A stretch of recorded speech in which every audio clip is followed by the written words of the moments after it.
नमस्कार दोस्तों, स्वागत है आप सभी का संतोष विजय चैनल में। आज बहुत ही पावन पर्व है, जैसा कि आप सभी जानते होंगे। आज जन्माष्टमी है, भगवान श्री कृष्ण की का जन्मदिन है। तो सभी को भगवान श्री कृष्ण के जन्म दिवस की बहुत बहुत बहुत बधाई और बहुत बहुत शुभकामनाएं। यूट्यूब परिवार की तरफ से सभी को बहुत बहुत बधाई। और आप सभी जानते ही हैं कि भगवान श्री कृष्ण का जन्म भाद्रपद मास की कृष्ण पक्ष की अष्टमी तिथि को होता है। इस दिन जब भगवान श्री कृष्ण का जन्म हुआ, रात्रि में 12 बजे रोहिणी नक्षत्र, और जैसे ही जन्म हुआ सारे ताले अपने आप खुल गए और सारे पहरी सो गए। जब वसुदेव और देवकी जी ने देखा, वसुदेव जी बहुत चिंतित हुए और उन्होंने भगवान श्री कृष्ण को अपनी गोद में उठाया और अपने सिर पर सूप में लेकर के नंद बाबा के घर चले। रास्ते में यमुना जी को पार करते हुए नंद गांव पहुंचे। वहां पर नंद बाबा की सोई हुई कन्या को उठा लाए और हमारे लाडले कृष्ण कन्हैया को वहां उनकी यशोदा मैया की गोदी में सुला दिया। सोई हुई कन्या लेकर के जब वापस आए और देवकी की गोद में दिया, वैसे ही जैसे सारे ताले अपने आप खुल गए थे, वैसे ही हथकड़ी पेड़ी और सारे ताले फिर से वापस लग गए। पहरेदारों ने कंस के पास सूचना दे दी कि वसुदेव और देवकी का 8वां पुत्र पैदा हो गया है। कंस वहां से आया और उसने जब देवकी की गोदी से उस कन्या को उठाया और देखा, अरे ये तो पुत्री है, 8वां पुत्र होना था, ये तो पुत्री है, हमको डर तो पुत्र से था। ऐसा सोचकर उसके मन में आया कि इसको मारने से कोई फायदा नहीं, उसने वापस दे दिया। जब वापस दे दिया और देकर के वापस जाने लगा, रास्ते में नारद जी मिल गए। नारद जी ने कंस से कहा कि आज आप खाली हाथ वापस आ रहे हैं। कंस ने सारी बात बताई।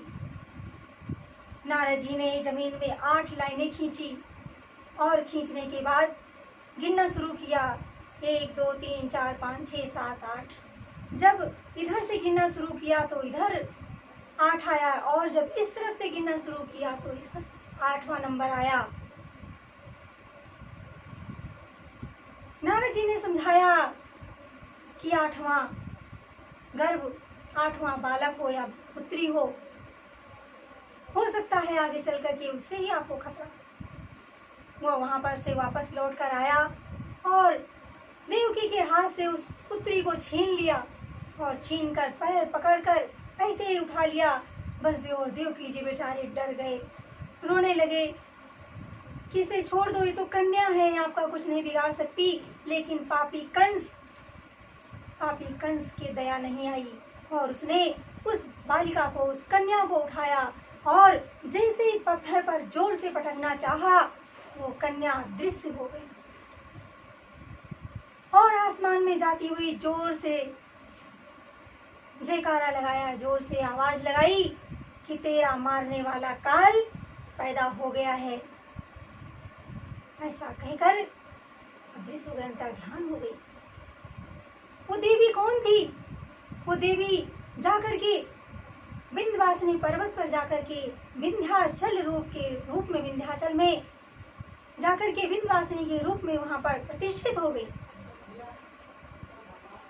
जिन्हें विंध्यवासिनी कहा जाता है, विंध्याचल की महारानी।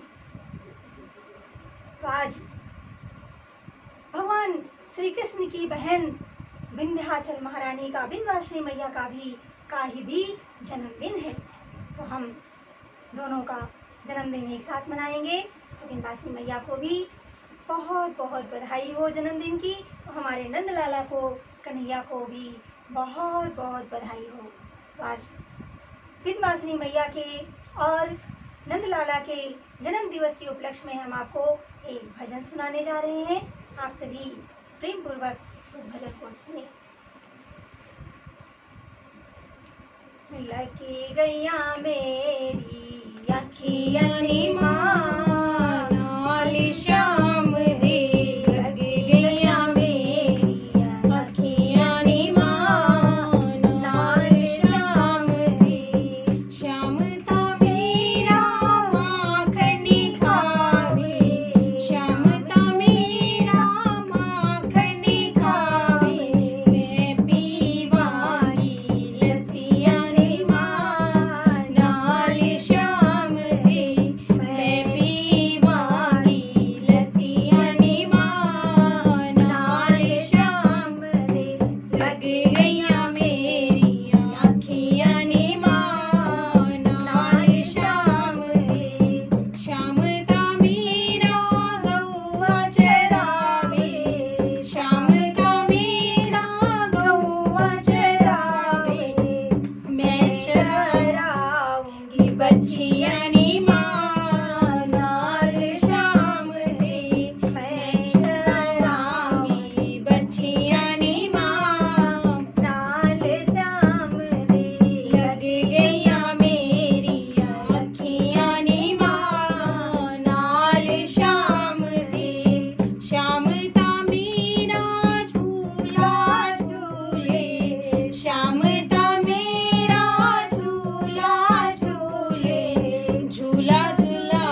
दोस्तों, आप सभी को ये भजन कैसा लगा? थोड़ा ये पंजाबी भाषा में है, लेकिन बहुत आसान है, आप सभी के आराम से समझ में आ जाएगा। आप सभी मेरे चैनल को लाइक सब्सक्राइब जरूर करें और भगवान श्री कृष्ण की बधाई जरूर सुने और सभी को हमारे कन्हैया का आशीर्वाद प्राप्त हो। बहुत बहुत सभी को बधाई, बहुत बहुत शुभकामनाएं।